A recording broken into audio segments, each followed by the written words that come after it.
watching videos on YouTube of RVs. Because we are now totally addicted. RV porn watchers. Can't get enough of watching RV videos. But let me make this clear. If you think that porn, if you have the mistaken idea out there that porn means sex and bodies, then you're completely off the rails, because that has nothing to do with anything that Jenna and I look at. And I don't watch that. And that has nothing to do with our life. We have no interest in that. I get nothing out of that. But if you were to put on a video of an RV... with the different chassis... and how to possibly sleep 4... but still maintain a very small profile... you've got our attention. Yeah, we'll be right there with you. And every single one that we find where we go, oh, that's the one, that could be it. It's in Europe. Why is that? We like European RV porn. We're totally addicted to European RV porn.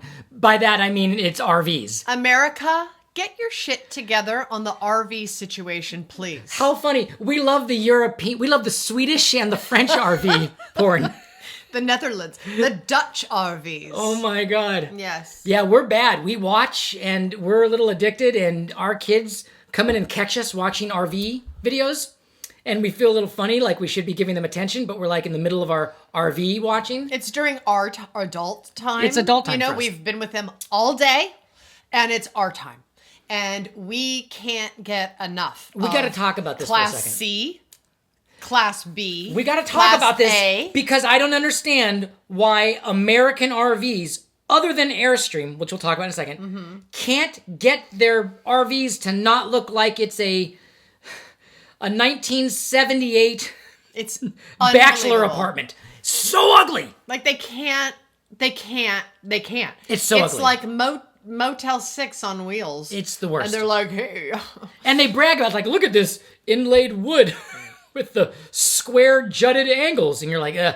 And then Airstream does it right, but they don't have one that is like a Sprinter. They do. That can accommodate 4 to sleep in.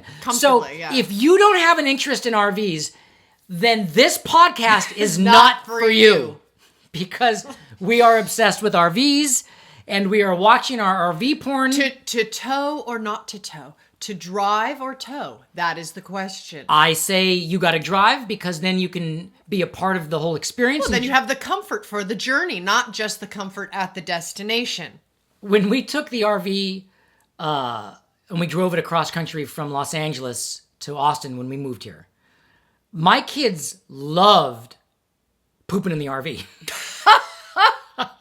That's not where I thought you were going. Our kids loved heading down some lonely interstate, because we took a back route here, and we were like going down some highways that were pretty beautiful and empty.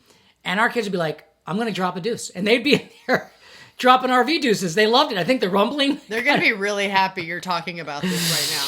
They're going to be like, you said what? That, which reminds me, by the way, is I love dropping plane deuces, and you have no interest in it at all. Why are we talking about poop? Well, I just wanted to say I love dropping a plane deuce. For something about the rumble of the plane, I'm like, yeah, it's good. We're good. Slow clap. Okay. So porn and poop? Did I go to the lowest common denominator? Although it's not of manhood. Yeah, although it's not porn, but it is for us. But it's not. It's just dealerships across the country talking about their RVs. But Bodhi gets really... There's this one Airstream salesman guy, and Bodhi's like obsessed with how good he is at being a salesman. Am I allowed to say who this incredible guy is? Sure, but you do... I don't remember his name, but... Side note, I just have to set this up. Okay. And you know, we've never talked about this, what I'm about to say. Oh, it's interesting, yes. That's right. But I'm going to bring it up because I think this morning and in the last couple days, I feel like you noticed maybe my severe disinterest in hearing long diatribe analyses of things. You're very interested in why on things. Well, so we are under a water boil notice in Austin right now. By the time this airs, we'll be out of it. Thank God.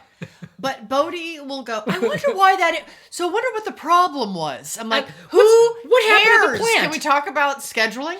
Can we talk about something else? I wanted to understand at the plant, What happened? I know, but you do this with like so many things. You go into analytics and like you really, and I love your interest level, but it's about things that like, who gives a fuck? Is it a Jewish thing? Because I don't our know. culture has studied I'm a the Old shiksa. Testament for so long, and we dissect points, and that's why we make good lawyers, because arguing points is part of the culture that I wasn't even raised in, but somehow is in me anyway. Yeah. Yeah. I don't know. You have to ask your friend Uri and see if he has a similar obsession with. Oh, he totally does. He does. Oh, completely. Okay.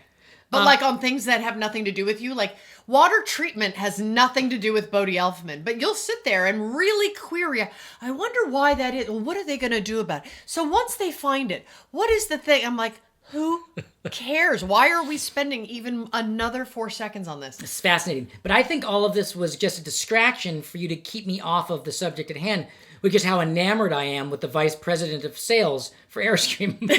Airstream International. For the vice president of sales, He's for really Airstream good. International, is the best salesman. I don't have his name, But not offhand. annoying. He's just so No, He's the opposite. He's literally mastered the fine art of grace as a salesman. The bedside manner that he gives these tours of his Airstreams, I'm like, he's the best salesman that has ever lived. And then you're I'm fascinated. enamored by him. He's with- incredible. You're fascinated with the art of salesmanship. And so then you start doing analytics about What he does. yes. I'm blown away by how relaxed he is and how great he is about talking about Airstream. And he doesn't, you don't even feel like he's selling you. You're like, I want that. And he's just like, yeah, I mean, here's what it's almost like he's like that guy that's like, I have one of these at home myself. But you're into it like, you do? He probably does. Right? I'm sure he does. But he's so articulate and he's so relaxed. He has that avuncular, relaxed guy vibe that's like he knows all about it and he's just telling you about it, but could care less whether you get it. But he's really excited to tell you about What's it. avuncular mean? Like an uncle. Uncle-like. Avuncular means uncle-like. Avuncular. Yeah. Avuncular. Yeah, A-V, I think it is. Oh, cool. And Learned a new word. He's like got that bedside manner. I'm enamored with this guy. I want to take him to lunch and talk and ask him about life. Yeah. And I want an Airstream really, really bad. Yeah. Really bad. I know. I keep going back and forth because I kind of want to get you out of the house. And so I'm trying to figure out, but in the most loving way. I know you want to get me out of the house in a way that's good for me. Because I get Yeah. stuck. I get stuck. Yeah, I want you to have an inspired space, and you get really inspired by Airstream. I love them. And I thought, maybe if If it's a tow, then I was like, but a tow is not fun for the road trips we want to do with the kids. So I thought, why don't we get two? Like, let's get something you can drive, and then like a smaller Airstream that can be your writing office that we can just put in the driveway. Can I delineate this? So we're in an argument, but it's not an argument. We're in a discussion about like, do you get an RV that you drive, or do you get one that tows? And we're talking about the benefits of each. So Jenna's solution was to get one of each. So get like two of them that does the same thing, just so we could drive and have. No, one's just to get you out of the house. No, we're not going to get two of them. Why? Because why not just get four? That's just doesn't. Well, I want to take a road trip. Please pontificate and analyze. I want to take a road trip with the vice president of sales for Airstream and have like a road trip. You really want a road trip with the guy? Yeah, or you just want to chat with him over coffee. I wanted to. You'd want to be on a road trip in a small space. With I the feel guy. like I have 1,000 questions. I don't think I can get it all done. Oh, you want to trap him in a small space so you can query him to death for hours on end. I just can't believe how good he is. I got to understand what the benefits are of Airstream, and if he has any ideas of how to get one that's small profile but still sleeps 4 that isn't in Sweden. Right. Why can't people figure America. that out? So yeah, we went off the rails with our discussion of RV porn. And it's a bit of an addiction, and neither of us have any interest in stopping. It's, I'll stop when America gets their shit together and makes a drivable, correct size for a small family of 4 with aesthetics. Because with the right aesthetics. Because there's a ton of them that can sleep 5, 6, 4, but they just look. No, they look awful. Depressingly ugly. And the videos on YouTube. The salesman couldn't be more proud of their European. Oh, it's all about it's the Italian wood. It's Italian. Like, doesn't mean anything. It's Italian wood. It's as they close these cabinets that look horrible. And Airstream completely has the aesthetic. They're making our so there's like a boom, right, in house renovations. We all know. Okay, we know the like modern farmhouse or the mid-century modern. These are the aesthetics that are driving the real estate industry. So people buy houses that look ugly with wood paneling and paint and renovate them. But the RV industry, which is a home on wheels, is creating nonstop ugly things that people in the real estate market they're are proud of it. hungrily buying up and renovating. And out they're of proud that of it. aesthetic. They're not just creating the ugliest American motorhomes. Like they haven't caught up to the They're aesthetic. proud of it. Yeah, it drives me crazy. Look at this. Look at this disgusting cabinetry. Yeah, while they're sitting there like sweating in their YouTube video. Oh, and let's talk about for a second the mental ejaculation of the guys talking about the pump system that confuses us to no end. Oh my God. And you just turn off the alternator and get the pump system. Then you have the generator, which then if you make sure on odd number vials that you switch off to the odd number. Okay, so there's one guy. My fucking God, it makes me fucking And crazy. every video, he barely lands on the wood or the panel or how many it sleeps or the configuration. His total interest, and there are people like this, we just aren't part of that tribe, is the inverters. The inverters, the hydraulics, the converter, the buttons with the thing, but push this first to open that. But if you do the thing, but you got to jump the thing, and under here is the switch. But he'll spend so long. He gets so off on it. On the inverter. And also, I think, because when we did our road trip, we had big issues with the inverter and didn't fully grasp the situation. Right. Yeah. Well, so, my anyway, guy, we don't like that guy. My guy, Justin Humphreys, the chief, the vice president of sales for Airstream. We love you, Justin Humphreys. Does not get involved in overcomplicated discussions of pump system valves. Yeah. He goes through a few of those subjects very simply and doesn't try to show off and gets into like a very easy discussion of maturating, masticulating. What's the word he uses? The poop, where he's like, it chops it up. Oh, yeah. Chops up the poop. Oh, yeah, that's pretty Moves cool. it out. That's a great invention. Yeah. That's a great invention. So I feel that if you're watching out there and you're inundated with the problems of politics and health and pandemics, why would you care about that when you could be obsessed with RVs? I mean, get it together, Get it people. together. Get it together, guys. This is what's important. But then I get excited at the idea, like, which one is it? The kind you drive that's more like a bus? That's That's a Class B. I kind of have a Class little... B, or is that Class A? Oh, that's the gigantic one, I think is the Class. No, but they have those, like, squatty mini... I think they're mini Class Bs. It's like, Ksh, come on in, like... and I...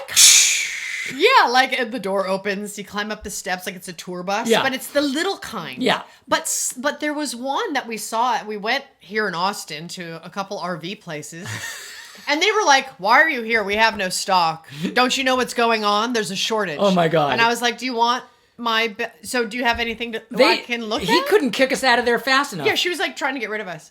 And it then was a we she. went That's right. It was a across the street to another place, and then they had tons of stock. Yeah. So I got very confused. I was like, there's some deep antics in the RV world that I am not familiar with. We went into some deep RV porn that was very controversial. We don't know what was happening. I don't know. But there was that one that was like a little mini bus. I was like, I think this could work for us. And you looked at me like I had lost my mind. Yeah, totally no. Is that because you didn't have it? I could drive that thing. I'm sure you could, but it's such a big profile, even though it was a mini version of a school bus. It felt like it didn't have a big profile. I don't know what we think we're going to get. You could take everything we're saying and apply it to the other subject, and it's really funny. Like, if someone were to take this podcast and take out the word RV from everything and hack it into... I'm sorry that I said that, because now someone... It's okay, we have the original RV. Oh my God. RVs. We're talking about RVs. Recreational vehicles. Class A, Class B, I Class think C. you dug yourself into a hole on this one. I think you were really excited about how you wanted to start this, and I think you dug us into a little bit of a hole. We're going to see how this plays out. Well, the point is... That was what we did on New Year's Eve. Yeah. We watched RVs. We sat here while our kids had their free time on their, online with their friends, and we sat like melting into a snuggly lump on the couch on New Year's Eve. We were RV and chill. We RV and chill until just before midnight, and then we're like, all right, kids, come on up. And I had these poppers, and we went out onto the deck. Yeah, the poppers. That was really fun. Yeah, the poppers. Oh, do you want to talk about confetti, the poppers? The confetti the next morning that was wet, and so I was trying to use the shop vac. We had just got to prove my point. So you all saw the shop vac. Really right you all saw the shop vac. Easton is super down on the shop vac and is passionate about the shop vac. It is like, this thing is amazing. Why doesn't Dada like it? I don't dislike it. It's not that I dislike it. And you sidetracked me from the fact that you had all these poppers on New Year's Eve. And I was like, well, don't do that because it's making 1 million confetti things. You said... You will sacrifice fun for the annoyance of the cleanup. You'll just go, Yeah. I don't care about having fun. Yeah, true. And you'll sacrifice... The cleanup for the fun. No, the fun for bullshitting me later about the cleanup, which you never did. I didn't sacrifice fun, though. I had fun. You had fun, but you bullshitted me about the cleanup. You totally bullshitted me. So? You didn't even try to pick up the 7,000 pieces of confetti. I did. You just turned your back and then didn't watch me clean it up. Then why was it there for weeks? I remember... I didn't clean up every piece of confetti. You didn't even clean up any of it. I did. No, you did not. You did not. Oh, no, I totally did. You did? Yeah, and then there was some that were just... I had to wait for it to dry because it was moist. I totally went out there and No, I remember cleaning it up, but that's okay. Why don't you get back to your pontificating? What was I pontificating about? RVs. Airstream. To get a motorhome or a towing, and I want to take off and we don't want like a 30-footer. No. We don't want something like I laborious want a small and one huge. that we want could something sleep easy. 4. I want a small RV that can sleep 4 that doesn't look like the Anchorman's bachelor pad from the Anchorman movies. Like they're so bad. Right. The interior design of these RVs are so stupid, and they brag about their inlaid lighting. It's just like, oh yeah, how great that it looks like an airport lounge. Well done, guys. And then Airstream gets it totally right. But their sprinters, the Atlas, it's called maybe. Yeah, there's 2. Doesn't quite have enough sleeping space. Right. For 4. If we were empty nesters, it'd be perfect for us. Yeah, perfect. It's just frustrating. It keeps coming so close. So close. Oh, but then we did see one. No, there's 2 that would work, and they're just the right size, and they're like in the Netherlands, Denmark, and Sweden. And you're like, great. Like, what's the shipping on that? It's a 3-year wait. 3-year wait, a 6-month shipping, and it costs God knows what. Yeah. So we are really interested in RVs, and I'm sure we'll get some comments about RVs. I'd love to hear all your takes on RVs, and you're all probably going to recommend ones that you love. Yeah, or, if there's a company that's watching this that does custom ones, and you want to do a special project with us where we custom build one together and film it or do something, reach out to us. Down. And if you know the vice president of sales at Airstream, let me just make sure you guys... Mr. Humphreys. Mr. Justin Humphreys, please let him know that I'm absolutely enamored with his salesmanship, and that legit. I think he is the legit best salesman I've ever seen, and I'm absolutely convinced that Airstream should elect him to the highest positions, because he's got me convinced that I'm in. I'm done. But what if I got you like one of the little... Let's go back to getting you out of the house. Yeah. I got emotional about the idea. Yeah. Yeah. Ooh, yeah. Such a nice thought. A little Airstream.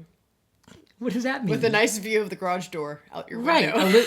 Your idea is to get this little Airstream that I sit outside. I just am trying to get you like an office. Yeah, that's outside of the house because the kids attack me in my office. Yeah, here. It's like a cluster. But there's nowhere to put it. You can't put it anywhere. You can put a little one in the driveway, Do you guys have solutions out there that you guys are doing for office spaces in houses when you're homeschooling kids? Yeah, there was one street I was driving through the town.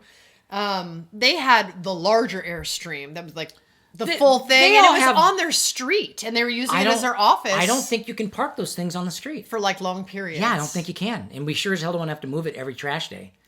Yeah, that whole tow pole thing. No. Yeah, That's why a toe is annoying. Yeah.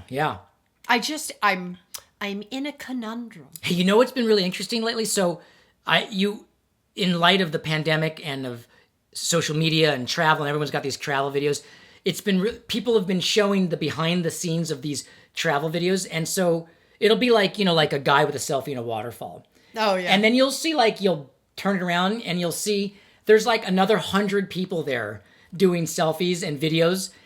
The days of going to remote locations that no one knows about. Because everyone's at the remote location. Everyone's there, and so all the great places to go are now inundated by schmucks with their cameras doing TikTok videos. But you know what? Are there places left? I think it's cool. Because what I think this pandemic has done is put a lot more self-determined power in the people's hands in a way to go explore. Yeah. I see that. And create their own content, create stories that they share with others. And I think there's this explosion of human beings sharing their stories with other human beings. Yeah.